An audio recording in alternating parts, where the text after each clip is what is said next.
என்னண்ணே இன்னைக்கு பீர் அடிப்பீங்களா? அடிச்சிங்கண்ணா பாட்டில் எடுத்து வைங்கண்ணே.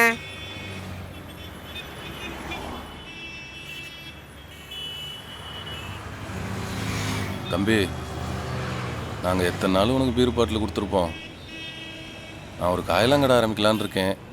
நீயும் உன் பசங்கள்லாம் சேர்ந்து பழைய எறும்பு பாட்டிலாம் எனக்கு போடுவீங்களா? போடுறோண்ணே. ஐயா, நீங்கள் தான் ஏன் பெரிய மனசு பண்ணி இந்த காலி பீர் பாட்டிலாம் எங்களுக்கு கிடைக்கிற மாதிரி பண்ணீங்கன்னா இதை வச்சு நாங்கள் பொழைச்சிக்குவோம் ஐயா. நல்லா எடுத்துக்கப்பா.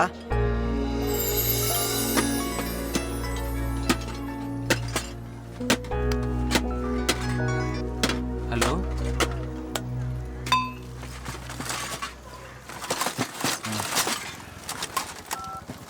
என்னடா என்னாச்சு?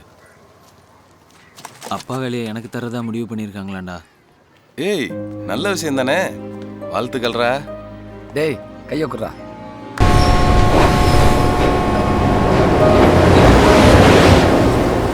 உங்களுக்கு கிடைச்சிருக்கு இந்த வேலை சாதாரண வேலை இல்லைப்பா. உங்கள் அப்பா ஏதோ டியூட்டியிலேருந்து மயங்கி விழுந்து இறந்ததுனால கிடச்சிருக்குன்னு நினைக்காதீங்க. உங்கள் அப்பா பிளான் பண்ணி செத்துருக்காரு.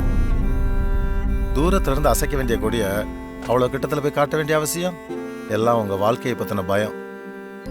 நோய்கிட்ட மாட்டிக்கிட்டோம், எப்போ இருந்தாலும் போகத்தானே போகிறோம்னு இப்போவே போயிட்டாரு. இங்கே உள்ள நல்ல உள்ளங்களால் உங்களுக்கு இந்த வேலை கிடச்சிருக்கு. காப்பாற்றிக்கங்கப்பா.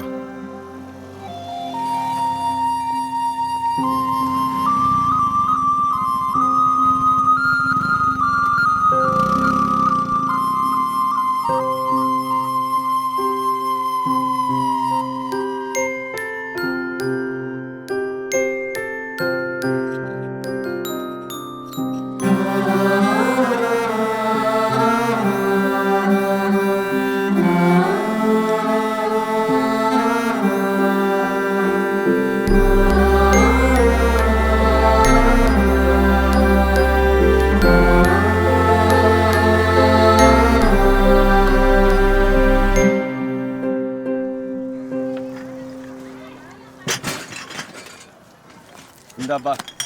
நன்றிங்க. வண்டிடுங்கப்பா.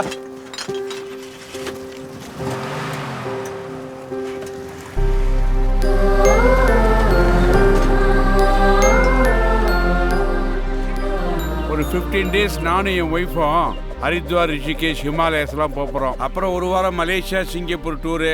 லைஃபை ஜாலியாக என்ஜாய் பண்ண வேண்டியதானே. அப்புறம் கூப்பிடு சுப்பையா. நான் கொடுக்க வேண்டிய பணம் இது அட்வான்ஸ் 25,000 ரூபா. இனி வாரம் கொடுத்துக்கிட்டே இருப்பேன். உங்கள் பணம் எனக்கு தேவையில்லை, எடுத்துகிட்டு போங்க.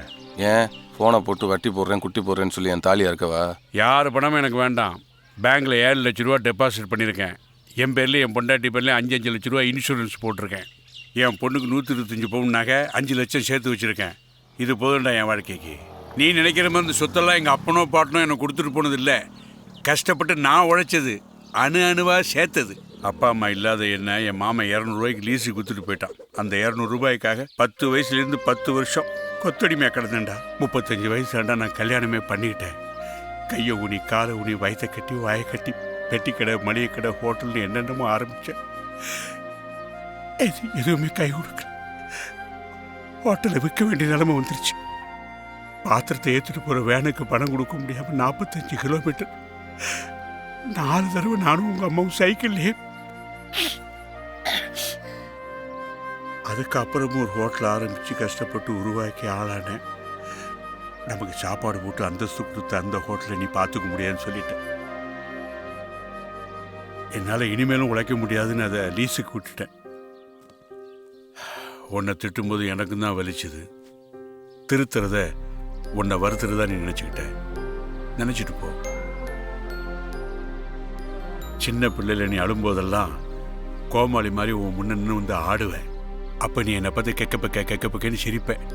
அப்போ எல்லாரும் சொல்லுவாங்க, இந்த பாடுறா கோமாளி அப்பனன்னு என்னை பார்த்து சிரிப்பாங்க. யார் சிரிப்பை பற்றி நான் கவலைப்படல. என் புள்ள நீ சிரிச்சுக்கிட்டே இருக்கணும்னு தான் எனக்கு தோணுச்சு. இப்போவும் நான் காமெடினா தாண்டா நடிச்சுக்கிட்டு இருக்கேன். ஏன்னா எப்போவாவது உனக்கு ரோசை வந்து நல்லபடியாக திருந்திட மாட்டியா அப்படின்னு தான்.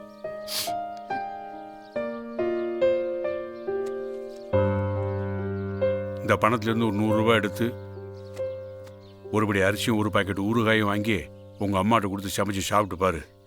தூக்கம் அப்படி வரும். ஏன்னா இது உன் உழைப்புல சம்பாதிச்ச பணம். இனிமே உன்னை பத்தி எனக்கு கவலை இல்லை. இந்த ஊர்ல யாரெல்லாம் என்ன காமெடியன், கோமாளி, வில்லன்னு சொன்னாங்களோ அவங்க முன்னாடி தலை நிமிர்ந்து நடப்பேன். இதை வச்சுக்கிட்டு பிசினஸ் பெருசு பண்ணு. Good time started. தெய்வங்கள் எல்லாம் தோற்றே போகும் தந்தை அன்பின் முன்னே, தாலாட்டு பாடும் தாயின் அன்பும் தந்தை அன்பின் பின்னே. தகப்பனின் கண்ணீரை கண்டோர் இல்லை, தந்தை சொல்மிக்க மந்திரம் இல்லை.